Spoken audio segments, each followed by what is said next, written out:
नमस्कार दोस्तों। आज एक बार फिर से हमारे चैनल में आपका स्वागत है।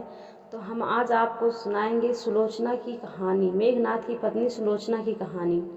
तो आइए, हमारी हमारी कहानी कैसे लगी आप अपनी राय कमेंट बॉक्स में ज़रूर बताना।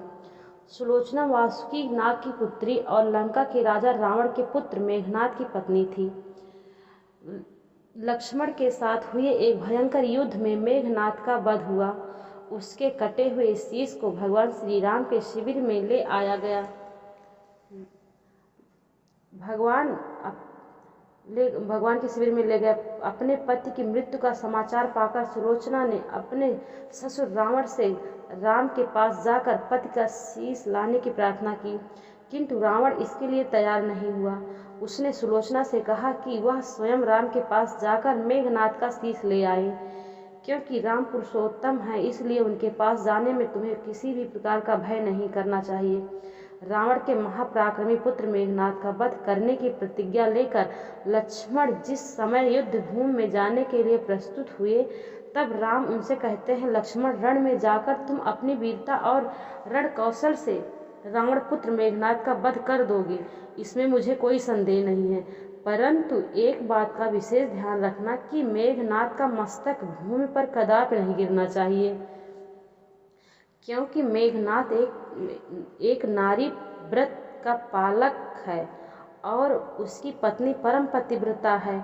ऐसी साध्वी के पति का मस्तक अगर पृथ्वी पर गिर पड़ा तो हमारी समस्त सेना का ध्वंस हो जाएगा और युद्ध में विजय की आशा त्याग देनी पड़ेगी। लक्ष्मण अपनी सेना लेकर चल पड़े।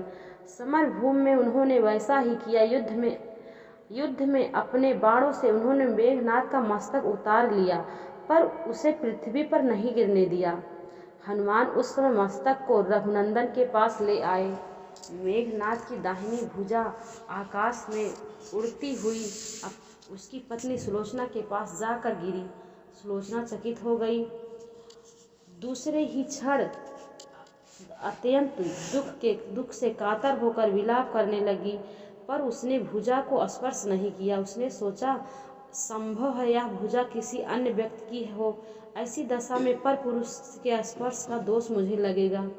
निर्णय करने के लिए उसने भुजा से कहा, यदि तू मेरे स्वामी की भुजा है तो मेरे पतिव्रत की शक्ति से युद्ध का सारा वृतांत लिख दे।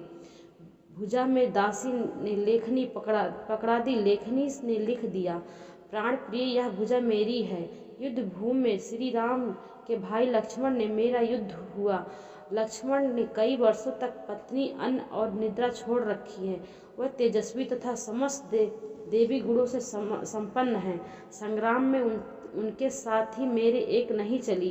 अंत में उन्हीं के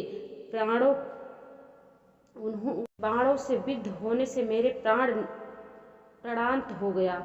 मेरा शीश श्री राम के पास है। पति की भुजा लिखित पंक्तियां पढ़ते ही सुलोचना व्याकुल हो गई। पुत्र वधू के विलाप को सुनकर लंकापति रावण ने आकर कहा, शोक न कर पुत्री, प्रातः होते ही सहस्त्रों मस्तक मेरे बाणों से कट कट के पृथ्वी पर लौट जाएंगे। मैं रक्त की नदियां बहा दूंगा। करुण चीत्कार करती हुई सुलोचना बोली, पर इससे मेरा क्या लाभ होगा? सहस्त्रों क्या करोड़ों शीश भी मेरे स्वामी के शीश के अभाव की पूर्ति नहीं कर सकेंगे। सुलोचना ने निश्चय किया कि उसे अब सती हो जाना चाहिए, किंतु पति का शव तो रामदल में पड़ा हुआ था, फिर वह कैसे सती होती? जब अपने ससुर रावण से उसने अपना अभिप्राय कहकर अपने पति का शव मंगवाने के लिए कहा, तब रावण ने उत्तर दिया, देवी, तुम स्वयं ही रामदल में जाकर अपने पति का शव प्राप्त करो।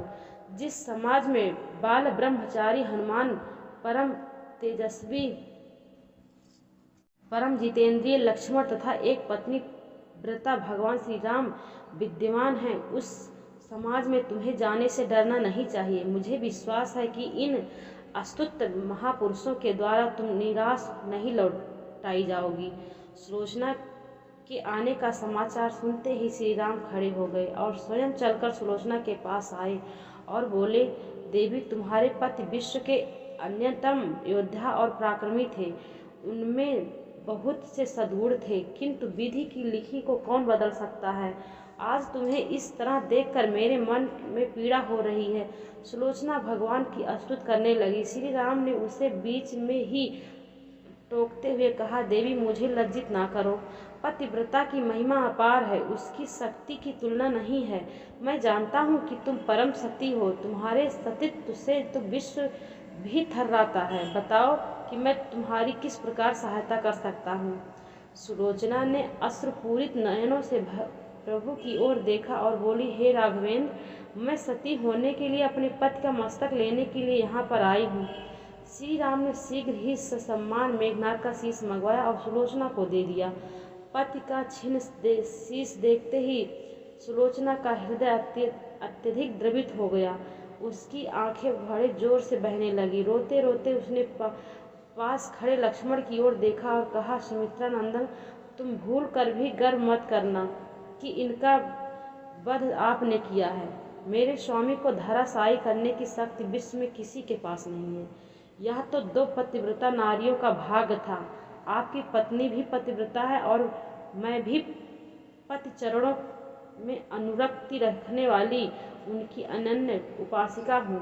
पर दुर्भाग्य से मेरे पति एक पतिव्रता नारी का अपहरण करने वाले पिता का अन्न खाते थे और उन्हीं के लिए युद्ध में उतरे थे। इसी से मेरे जीवन धन परलोक सिधारे।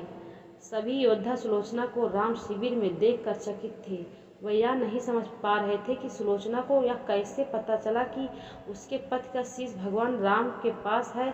जिज्ञासा शांत करने के लिए सुग्रीव ने पूछ ही लिया कि यह बात तुम्हें कैसे ज्ञात हुआ कि मेघनाद का शीश श्री राम के शिविर में है।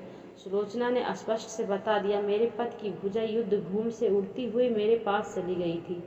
उसी ने लिख कर मुझे बता दिया। व्यंग भरे शब्दों में सुग्रीव बोला, उठे निष्प्राण, भुजा यदि लिख सकती है फिर तो यह कटा हुआ सिर भी हंस सकता है। श्री राम ने कहा, व्यर्थ बातें ना करो मित्र, पतिव्रता के महात्म्य को तुम नहीं जानते हो। श्री राम की मुख कृति देखकर सुलोचना उनके भाव को समझ गई। उसने कहा, यदि मैं मन वचन और कर्म से पति को देवता मानती हूँ तो मेरे पति का यह निर्जीव मस्तक हंस उठे। सुलोचना की बात पूरी भी नहीं हुई थी कि कटा हुआ मस्तक जोरों से हंसने लगा। यह देखकर सभी दंग रह गए। सभी ने पतिव्रता सुलोचना को प्रणाम किया। सभी पतिव्रता की महिमा से परिचित हो गए। चलते समय सुलोचना ने श्री राम से प्रार्थना की, भगवान, आज मेरे पति की अन्त्येष्टि क्रिया है और मैं उनकी सहचरी उनसे मिलने जा रही हूँ, अतः आज युद्ध बंद रहे। श्री राम ने सुलोचना की प्रार्थना स्वीकार कर ली। सुलोचना पति का सिर लेकर वापस लंका आ गई। लंका में समुद्र के तट पर एक चंदन की चिता तैयार की। पति का शीश गोद में लेकर सुलोचना चिता पर बैठी और धधकती हुई अग्नि में कुछ ही क्षणों में सती हो गई। दोस्तों, आपको यह कहानी कैसी लगी कृपया कमेंट में ज़रूर बताइएगा। वीडियो पसंद आया हो तो हमारे चैनल को लाइक करें और ऐसी और भी बहुत सारी कहानियाँ, कथाओं और जानकारियों को सुनने के लिए हमारे चैनल को सब्सक्राइब करें। धन्यवाद दोस्तों, नमस्कार।